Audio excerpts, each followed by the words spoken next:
Halo nakama, setelah arc Pun Hazard berakhir, cerita kali ini akan dilanjutkan perjalanan Luffy menuju Dressrosa.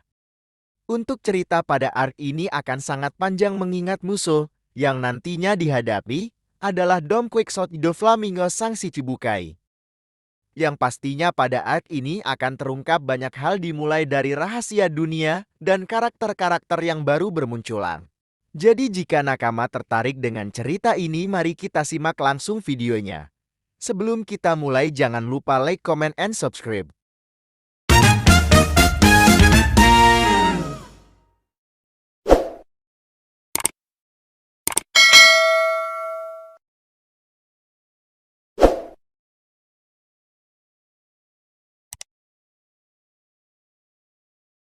Cerita diawali dari aliansi Luffy dan Lau yang sedang menuju ke Dressrosa, tepatnya di kota Grand Beat. Sesaat menuju ke sana, mereka mendapatkan kabar bahwa Dovi telah mundur dari Shichibukai. Ternyata hal itu adalah ulah dari Lau, yang mana Lau telah membuat perjanjian itu sebelumnya. Yakni Dovi menerimanya karena ia menginginkan Caesar kembali. Sementara di sisi Lau, ia ingin Dovi menjadi bajak laut dengan kemungkinan agar ia diincar oleh pemerintahan. Mengingat Dovi atau Joker adalah orang yang sangat kejam dan licik. Tapi bukan hanya itu saja terlihat, kalau Lau memiliki dendam yang amat besar padanya. Tapi di sini belum dijelaskan apa penyebab dendam itu. Nah, kontroversi tentang kabar keluarnya Dovi telah membuat semua orang terkejut mengingat hal ini tidak akan mungkin terjadi. Kabar terbentuknya aliansi Luffy dan Lau juga sudah menyebar ke seluruh dunia. Dan itu bisa terekspos ketika Caesar telah menyiarkan acara eksperimen Shinokuni sebelumnya. Di situ juga di bagian lain bukan hanya Luffy dan Lau saja yang beraliansi. Ternyata ada generasi buruk lain yang membuat aliansi untuk mengembangkan salah satu Yonko mereka. Ia adalah Hawkins, Apo, dan bajak laut Tit. Dari sini kita melihat bahwa generasi buruk telah bergerak masing-masing untuk mencapai tingkatan terakhir, yaitu Raja Bajak Laut. Dengan begitu pula akhirnya dunia baru kian memanas kembali. Bersamaan pula Dovi menghubungi Lau dan memberitahu kalau ia telah keluar seperti perjanjian mereka sebelumnya. Untuk itu ia meminta Lau untuk tidak lari dan membunuh Caesar. Lantaran ia telah membuang status Shichibukainya hanya untuk mendapatkan Caesar kembali. Seperti yang dikira, Lau pun menepati janjinya, yaitu meminta Dovi untuk menunggu di kota Grand Beat. Tapi sebelum itu Dovi ingin membuat kejutan untuk Luffy.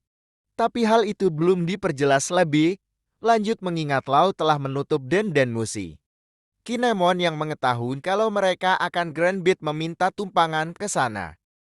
Lantaran temannya yang bernama Kanjuro ditangkap di sana.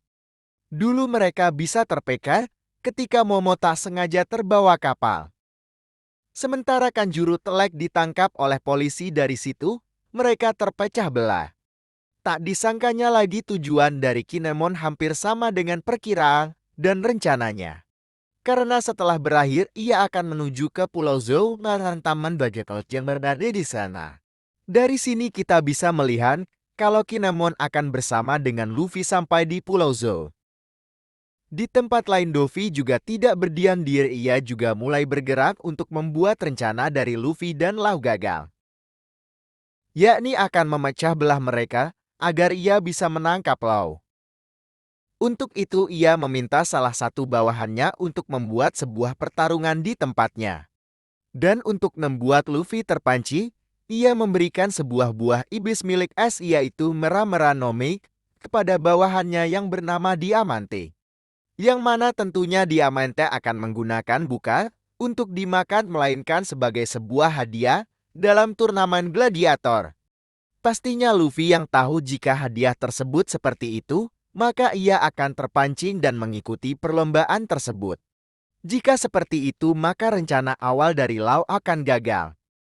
Beralih lagi di sisi Luffy yang telah sampai dan mendarat di Dressrosa. Saat di sana Lau memberikan sebuah Vivre Card kepada Nami. Dengan tujuan setelah pertukaran ini berakhir, tujuan selanjutnya adalah ke Pulau Zou. Di saat ini, Juga Lau akan memecah kelompok menjadi 3 bagian. Pertama adalah bagian penghancur pabrik Smiley yaitu Luffy, Zoro, Franky, dan Kinemon. Kedua adalah bagian penunggu kapal yaitu Nami, Sanji, Brook, Chopper, dan Momo. Sedangkan pada bagian ketiga adalah bagian penyerahan Caesar. Yang mana pada bagian ketiga ini dipimpin Lau, Usopp, dan Robin. Jadi setelah terbentuknya kelompok ini, mereka menyebar dan menjalankan tugas masing-masing. Namun tampaknya Sanji, yang tidak mendengar rencana tadi malah mengikuti kelompok Luffy. Nah, kita mulai dulu dari kelompok penghancur di mana ketua dalam kelompok ini adalah Luffy. Seperti yang dikira, Luffy langsung mulai mencari pabrik tersebut. Tapi saat sampai di kota mereka dibuat terkejut lantaran ada boneka hidup yang bisa berbicara. Bahkan mereka juga hidup berdampingan dengan manusia. Mengetahui hal itu, mereka hanya bisa tertegun sambil mencari informasi. Tak diduganya pula saat di bar pelayan juga memberitahu hal yang begitu aneh. Bahwa di pulau ini konon katanya ada sebuah peri. Namun tidak ada satupun manusia yang pernah melihatnya, yang pasti para manusia sangat menghormatinya. Dikarenakan menurut nenek moyang para peri itu adalah penjaga pulau ini. Dan sebagai imbalan dari penjagaan tersebut, para peri mengambil barang dari penduduk di sini. Jadi tak heran kalau di sini banyak barang yang kehilangan dan mereka juga mengikhlaskannya. Mendengar hal itu, Luffy dan yang lain merasa heran dan kebingungan mengingat peri hanya ada di dongeng. Di tengah pembicaraan itu, tiba-tiba ada seseorang kakek-kakek butel yang dikibuli oleh penjudi lain. Tapi anehnya orang yang berada di dekatnya itu tidak memberitahu kalau kakek itu telah menang. Ternyata para penjudi itu adalah salah satu berandalan dan bawahan dari Dovi, oleh sebab itu tidak ada yang berani membentak mereka. Luffy yang tidak tahan poh langsung memberitahukan kalau kakek buta yang menang. Benar saja, Luffy langsung diincar oleh berandalan tersebut. Tak disangkanya lagi, tiba-tiba kakek buta itu membantunya. Di sini kita diperlihatkan kalau kakek buta itu bukan kakek biasa, yang mana ia memiliki kekuatan yang kuat dan bisa mengalahkan dan melubangi lantai. Pastinya kakek itu adalah pemakan buah iblis, mengingat kekuatan sebesar itu berasal dari buah tersebut. Setelah hal itu, kakek itu pergi dan meminta maaf karena telah membuat kekacauan. Bersamaan pula tiba-tiba ada banyak barang yang telah dicuri oleh seseorang. Ternyata rumor dari pelayaran tadi benar bahwa ada peri yang mencuri barang tersebut. Mengetahui hal itu, Zoro yang kehilangan pedang Susue langsung mengejarnya. Sementara Sanji yang tidak ingin membuat masalah pun menemaninya. Dalam sisi Kinemon yang baru sadar kalau pedang Zoro adalah Susui pun juga turut mengejar. Sedangkan Franky dan Luffy pun memilih untuk lanjut mencari pabrik tersebut. Beruntungnya mereka mendapat seseorang yang tahu akan lokasi tersebut, mengingat ia adalah salah satu bawahan dari Doflamingo. Namun saat bertanya kepadanya mengenai pabrik, ia tidak tahu apapun. Jadi dari sini kita bisa melihat kalau pabrik itu hanya diketahui oleh keluarga utama Dovi saja. Tapi mereka mendapatkan satu hal yang menarik. Bahwa kata orang itu keluarga Dovi sedang berkumpul untuk melihat turnamen besar yang diadakan di tengah kota. Tepatnya turnamen itu adalah pemancing Luffy agar terpisah dengan Lau. Benar saja, Luffy yang mengetahui kalau hadiah besar itu adalah buah iblis milik Ace marah dan berniat ke sana. Alasannya ia tidak suka kekuatan itu dimiliki oleh orang asing. Di sisi lain, Zoro masih kejar-kejaran dengan peri pencuri. Sementara Sanji yang mengikuti Tade tiba-tiba terhenti ketika Oa melihat gadis penari di dekat sana. Sedangkan dalam sisi Kinemon, ia juga mendapatkan masalah yang mana ia tersesat dan identitasnya diketahui oleh polisi di sana. Di bagian lain, Luffy dan Franky akhirnya sampai di depan gedung turnamen. Sesaat di sana, ia disambut hangat oleh boneka M-Liter yang aneh dan misterius. Anehnya lagi meski ia adalah polisi, ia juga buronan yang dicari. Mengetahui hal itu Luffy yang melihatnya hanya bisa tertawa saja. Di sela-sela itu Luffy langsung mendaftar turnamen ini agar ia bisa memenangkan buah iblis tersebut. Dan agar identitasnya tidak terbongkar, ia menyamar sebagai Lucci. Sementara Franky tidak ikut mengingat ia akan mencari informasi sambil menunggu Luffy bisa memenangkannya. Seperti yang dikira, ia langsung ditantang oleh seseorang di sana. Mengetahuinya Luffy langsung membuatnya pingsan. Dengan alasan ia tidak ingin membuat masalah lebih lanjut. Sementara peserta lain yang melihat hal itu hanya bisa terkejut. Lantaran orang yang dikalahkan Lucy tadi adalah salah satu gladiator terkuat. Lalu kita diperkenalkan peserta-peserta yang terlihat memiliki nama besar. Contohnya saja legenda yang bernama Don Chinjo dan keluarganya, Alizabelo selaku Raja Prudence, dan masih banyak lainnya. Nanti turnamen ini kan dibagi menjadi 4 bagian yaitu A, B, C, dan D. Sementara Luffy masuk ke dalam bagian C, jadi sekarang yang bertaruh adalah bagian A.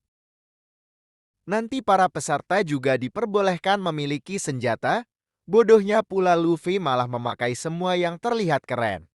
Padahal sebenarnya mereka diharuskan untuk membawa satu senjata saja. Di momen-momen itu juga kita diperkenalkan karakter baru, yaitu Cavendish. Terlihat kalau ia memiliki penampilan yang menarik dan membuat banyak perhatian.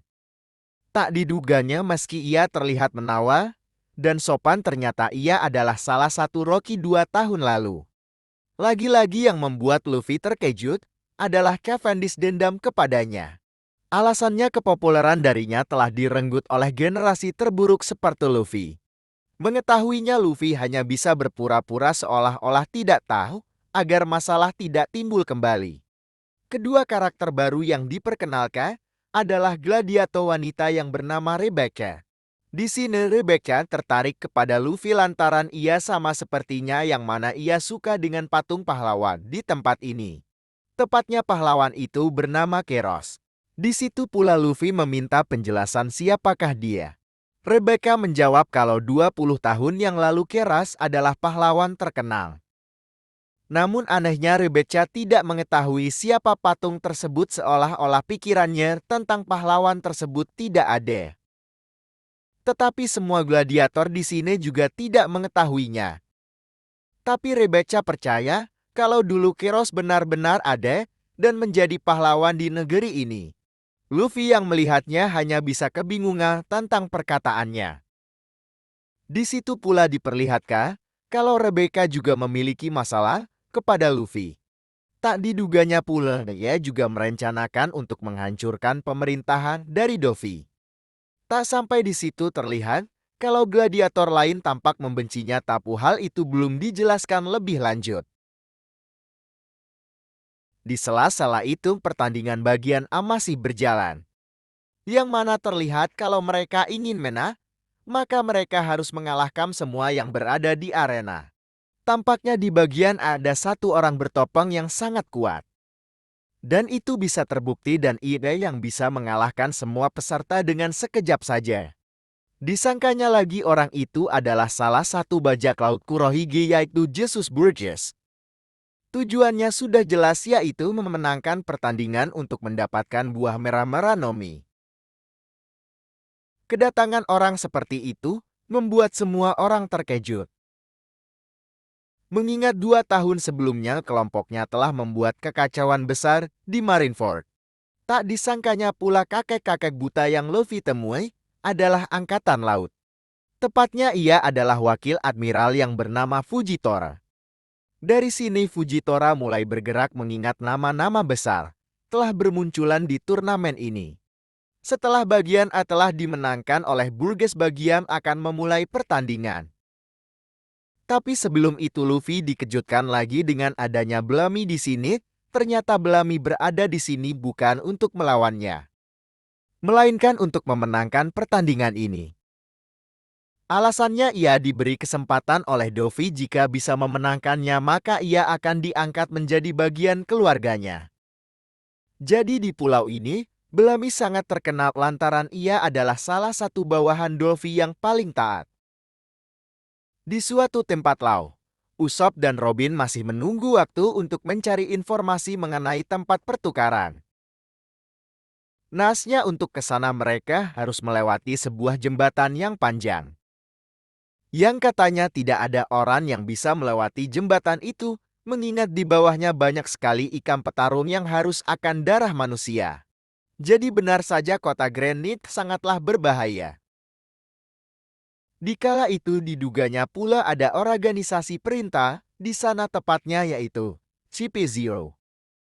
Dikatakan kalau mereka adalah organisasi bawah paling kuat di dunia. Namun entah, apa tujuan mereka ke sini? Yang pasti, jika berurusan dengan mereka, maka akan kesusahan sama seperti di Earth Inis Lobby. Di bagian lain tepatnya di kapal tidak ada masalah, yang berarti di kesenjangan itu, tiba-tiba ada orang asing yang masuk ke ruang mereka. Alhasil mereka yang khawatir pun mencoba mengeceknya. Tak disangkakan tiba-tiba ruangan menjadi sebuah lukisan yang hidup.